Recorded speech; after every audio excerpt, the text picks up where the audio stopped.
curioso saber se a depressão especificamente ela é causada primeiro porque o cara tá se alimentando mal, se ele tá num quarto escuro, ou se ele come mal porque ele tá com depressão. Cara, isso é uma discussão que pode ser um pouco longa, tá? A depressão é uma doença multifatorial. Primeiro, antes de mais nada, se você tem um irmão gêmeo que tem depressão, um gêmeo idêntico, do ponto de vista genético, você tem algo aí na ordem de 20% de ter depressão, de desenvolver. Talvez 25%. Outros transtornos são mais. Se você tem um irmão gêmeo que tem autismo, você tem 90% de chance de ter. Então você praticamente vai ter, se você tem um irmão gêmeo idêntico. Se você tem um irmão gêmeo idêntico que tem transtorno bipolar, você tem 70% de chance de ter. Se for um irmão normal, tipo não gêmeo idêntico, um irmão normal, essa chance cai bastante. Então, primeiro, existe um fator genético na depressão. Então, se você tem familiares com depressão e tudo mais, você tem uma chance de desenvolver. A população geral, eu não sei se você tem noção desse dado, mas é muito interessante. E acho que a galera, às vezes, acha que é porque depressão é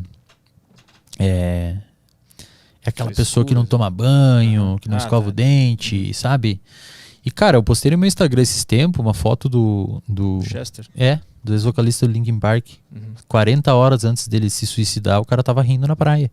Ele conseguia fazer as coisas dele do dia a dia, ele conseguia ir em reuniões, ele conseguia falar com a família, ele conseguia rir, mas tinha depressão. E aí a depressão, em algum momento, as capacidades de enfrentamento dele diminuíram e ele cometeu um suicídio. Então, depressão, muitas vezes você passa no mercado por pessoas que estão com depressão. A pessoa tá fazendo compra. A pessoa tá fazendo as coisas. Não é aquele estereótipo de filme que a pessoa fica extremamente desarrumada, mal. Essa é uma depressão severa. Então é verdade isso de você passar por pessoas com depressão, que todo mundo que está assistindo aqui tem 10% de chance de desenvolver depressão em algum momento da vida. É bem alta a incidência de depressão no planeta. Você tem 10% de chance a qualquer momento da vida ter depressão. Independentemente do que acontecer na tua vida? Na verdade, as situações que acontecerem na tua vida podem diminuir ou aumentar essa chance. A partir desses 10%, é isso? Por base, então, o ser humano tem 10%. É isso, a média é 10%. Entendi. Se você pegar a população geral. Mas se você é um cara que se exercita, se alimenta bem, tem uma boa rede de amigos, uma relação boa com alguém, uma pessoa que você confia, uma pessoa que você conversa, uma pessoa que você compartilha, tem um animal de estimação. Tem estudos que mostram que animal de estimação, pets, são extremamente antidepressivos, que protegem contra a depressão. Se você pratica atividade física, se você dorme bem. Então você... Imagina assim. Imagina que a sua saúde mental é um copo d'água. E existe uma torneira em cima do copo d'água e um furinho embaixo. O furinho embaixo são os fatores protetores. E a torneira em cima são os fatores de risco. Então, quando o copo transbordar, você desenvolve depressão. Então você tem os fatores de risco e os fatores protetores.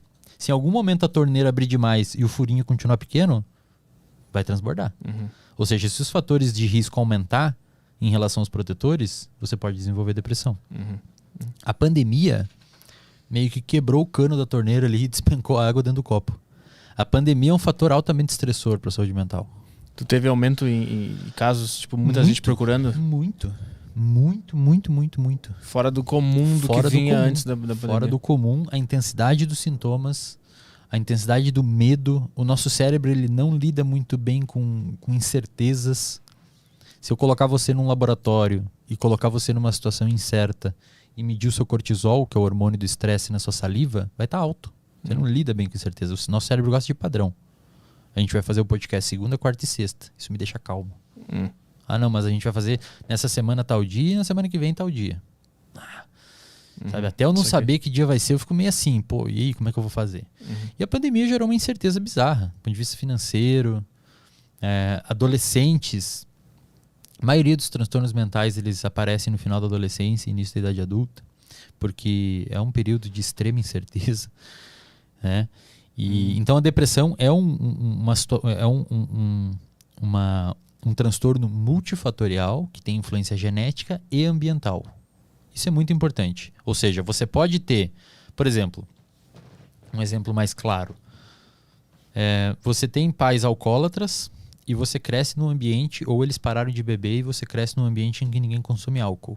Você tem uma probabilidade genética de ter dependência química de álcool, mas o ambiente não te estimulou. Então, às vezes, aqueles genes ficam quietinhos ali e eles não se manifestam. E o contrário também, você não tem nenhuma probabilidade genética de ter dependência de álcool e você vive num ambiente que todo mundo bebe. Você pode adquirir isso. E aí tu cria e o gene, isso passa pro teu Isso filho? a gente chama de epigenética. Que é quando você consegue modificar. É como se os genes fossem um livro. Imagina os genes sendo um livro. A epigenética é você botar post-it e anotações no livro. Então, à luz das suas experiências, você consegue passar para o seu filho isso. Por exemplo, se você pega uma mãe grávida e estressa ela, o estresse ele libera um hormônio chamado cortisol, além de outras coisas, mas principalmente cortisol nesse contexto. A mãe vai passar epigeneticamente esse cortisol aumentado para o filho. O filho ou a filha, né, vai nascer e quando for adolescente, principalmente, que já tem um comportamento um pouco mais complexo do ponto de vista social, vai ser uma pessoa mais reativa. Vai ser uma pessoa mais estressada.